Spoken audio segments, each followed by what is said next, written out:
I want to show you guys what I got going on here. I started this morning at around 8 o'clock. So I got here around 11. I've been picking up rocks and raking one more time. So this is where we stand. I gotta do a little bit of work through here with the skid loader as I go in and out. I would love to have used my big old, fancy sod roller attachment. There's just too much stuff here. So, or too many tight turns and everything, it wouldn't really work out. So we're gonna we've been just using rolls here. I've already done this side. I knocked this crap out in about an hour. So it is now, let's see here. It's now 4:30, so it took me an hour and a half to trim all this side in. So I should probably be done here by 8 today. That's how it goes, but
All right, I've worked my way all the way out.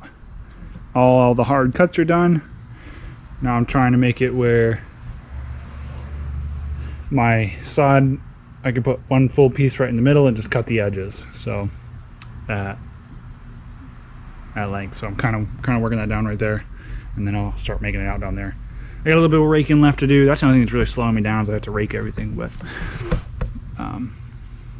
this is not how I like to do sod. I'd rather do it with that big roller attachment, but as you can see, there's just not enough room for me to use that here. So we're just gonna stick with this, and I tried to get them to get squares for me, and they said they wouldn't do Bermuda in squares, which kind of sucks, but it is what it is. So we're gonna keep on rolling.